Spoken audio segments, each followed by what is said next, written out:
Hello everyone. हर हर महादेव दोस्तों।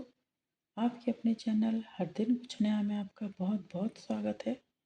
तो आज के वीडियो में हम बात करेंगे मौनी अमावस्या व्रत कथा के बारे में एवं मौनी अमावस्या व्रत के नियम क्या हैं, व्रत का महत्व क्या है एवं मौनी अमावस्या का व्रत करने से हमें कौन कौन से लाभ होते हैं।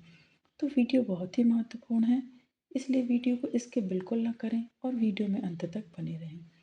तो चलिए वीडियो को शुरू करते हैं। मौनी अमावस्या का व्रत हर साल माघ मास की अमावस्या तिथि को किया जाता है। धर्म ग्रंथों और शास्त्रों में इस अमावस्या का बड़ा ही महत्व बताया गया है।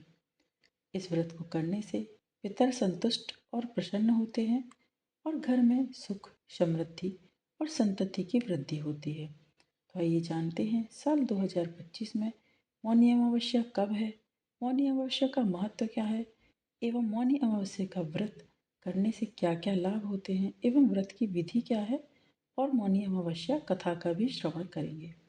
तो चलिए सबसे पहले हम बात करते हैं मौनी अमावस्या व्रत विधि के बारे में। तो मौनी अमावस्या अपने नाम के अनुसार मौन और साधना का व्रत है। हम हर दिन जाने अनजाने कितनी ही बात बोल जाते हैं जिससे लोगों का मन आहत होता है और अपनी कही हुई बातों को लेकर हम बाद में अफसोस भी करते हैं। इसलिए साधना के लिए मौन परम आवश्यक माना गया है। गृहस्थ जन हमेशा मौन व्रत नहीं रख सकते, इसलिए एक दिन निर्धारित किया गया है जिसमें गृहस्थों को आत्मशुद्धि के लिए मौन व्रत का संकल्प लेना चाहिए। मौनी अमावस्या पर संभव हो तो पूरे दिन मौन व्रत रखें और मानसिक रूप से भगवान शिव और विष्णु का ध्यान करें, अथवा स्नान करने से पहले मौन धारण करें और स्नान के बाद कुछ भी बोलें और दिन भर कोई भी ऐसी बात ना कहें जिससे किसी और का मन आहत हो। अब हम बात करेंगे मौनी अमावस्या महत्व और महात्म्य के बारे में। तो मौनी अमावस्या की सबसे बड़ी बात यह है कि यह माघ कृष्ण चतुर्दशी के अगले दिन आता है।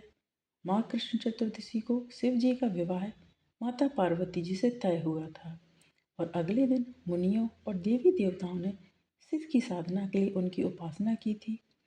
भगवान विष्णु ने देवी पार्वती के भाई बनकर उनके विवाह संबंधी कार्यक्रम में भाग लेना स्वीकार किया था। और इनसे सबसे अलग मौनी अमावस्या की कथा यह भी है कि सागर मंथन के समय जब असुर अमृत कलश लेकर भाग रहे थे, तब इसी दिन अमृत की बूंदें छलक कर प्रयाग सहित कई स्थानों पर गिरी थी। इसलिए मौनी अमावस्या पर प्रयाग सहित अन्य तीर्थों में स्नान करने, दान पुण्य करने से कई गुना लाभ प्राप्त होता है। अब हम बात करेंगे मौनी अमावस्या व्रत के लाभ के बारे में कि मौनी अमावस्या का व्रत करने से क्या क्या लाभ होते हैं। माघ मास में तिल, ऊनी वस्त्र, घी का दान बहुत ही पुण्यदायी होता है, इसलिए मौनी अमावस्या पर इन वस्तुओं का दान अवश्य करना चाहिए। यह जरूरी नहीं है कि आप बहुत दान करें, लेकिन अपनी श्रद्धा और क्षमता के अनुसार थोड़ा दान भी आप कर सकते हैं, तो इससे भगवान शिव की कृपा प्राप्त होती है और व्यक्ति मृत्यु पश्चात उत्तम लोक में स्थान पाता है। व्यक्ति मुनि पद को प्राप्त करता है। एक मान्यता है कि मौनी अमावस्या के दिन मनुष्यों के धरती पर लाने वाले प्रथम मनुष्य मनु ऋषि का जन्म हुआ था। मनु ऋषि के नाम से ही इस व्रत का नाम मौनी अमावस्या है। तो चलिए अब हम मौनी अमावस्या व्रत कथा का श्रवण करते हैं। मौनी अमावस्या की कथा को लेकर जो प्रचलित कथा है और उसके अनुसार प्राचीन काल में एक ब्राह्मण परिवार कांचीपुरी में रहता था। पति पत्नी दोनों ही धर्मात्मा थे और धर्मपूर्वक अपनी गृहस्थी चलाते थे। इनका नाम देव स्वामी था और इनकी पत्नी का नाम धनवती था। इनके 7 पुत्र और एक मात्र पुत्री थी जिसका नाम गुणवती था। जब गुणवती सयानी हुई तो देवस्वामी ने धनवती से कहा कि पुत्री के विवाह के लिए अब वर देखना चाहिए। ब्राह्मण ने अपने छोटे पुत्र को बहन गुणवती कुंडली दी और कहा कि ज्योतिषी से इनकी कुंडली दिखवाओ। तो वह ज्योतिषी के पास गया। ज्योतिषी को कन्या की कुंडली दिखाई तो ज्योतिषी ने बताया कि विवाह होते ही इनके पति का स्वर्गवास हो जाएगा। अब ब्राह्मण परिवार को मालूम हुआ तो वह बहुत दुखी हुए और ज्योतिषी ने यह भी बताया कि ब्राह्मण सिंघल द्वीप में एक पतिव्रत महिला रहती है जिसका नाम सोमा धोबिन है। यदि कन्या की शादी से पहले सोमा आपके घर आकर पूजन करे और अपना आशीर्वाद दे तो यह दोष दूर हो जाएगा। ब्राह्मण ने अपनी पुत्री गुणवती को अपने सबसे छोटे पुत्र के साथ सिंगल द्वीप भेज दिया। दोनों भाई बहन सागर किनारे पहुंचकर उसे पार करने के बारे में विचार करने लगे। जब समुद्र को पार करने का कोई रास्ता नहीं मिला तो दोनों भूखे प्यासे एक पीपल के वृक्ष के नीचे आराम करने लगे। पेड़ पर घोंसले में एक गिद्ध का परिवार रहता था। उस समय घोंसले में सिर्फ गिद्ध के बच्चे थे। वे सुबह से भाई बहन की बातों और क्रियाकलापों को देख रहे थे। शाम के समय जब गिद्ध की माता बच्चों के लिए भोजन लेकर घोंसले में आई तो बच्चों ने पेड़ के नीचे लेटे भाई बहन की कहानी माता को बताई।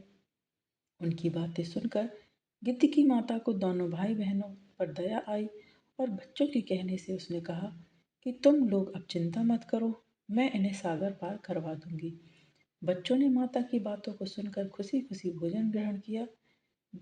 गिद्ध की माता बच्चों को भोजन करवाकर दोनों भाई बहनों के पास आई और बोली कि मैंने आपकी समस्याओं को जान लिया है, आप चिंता मत कीजिए, आपकी समस्या का निदान मैं कर दूंगी और आपको सोमा धोबन के पास पहुंचा दूंगी। गिद्ध की बातों को सुनकर दोनों भाई बहनों का मन आनंदित हो गया और उन्होंने वन में मौजूद कंदमूल को खाकर रात काट ली। सुबह होते ही गिद्ध ने दोनों भाई बहनों को समुद्र पार करवा दिया और धोबन घर के पास पहुंचा दिया। गुणवती सोमा धोबन के घर के पास पहुंचकर दोनों भाई बहन वहां पर छुपकर रहने लगे। हर दिन सुबह होने से पहले गुणवती सोमा का घर लीप दिया करती थी। एक दिन सोमा ने अपनी बहुओं से पूछा कि प्रतिदिन सुबह हमारा घर कौन लीपता है। बहुओं ने प्रशंसा के लोभ से कहा कि हमारे अलावा यह काम कौन करेगा। लेकिन सोमा को बहुओं की बातों पर भरोसा नहीं हुआ और वह यह जानने के लिए पूरी रात जागती रही कि कौन है जो हर दिन सूर्योदय से पहले घर लीप जाता है। सोमा ने देखा कि एक कन्या उसके आंगन में आई और आंगन लीपने लगी। सोमा गुणवती के पास आई और उससे पूछने लगी कि तुम कौन हो और क्यों हर सुबह मेरे आंगन को लीप कर चली जाती हो।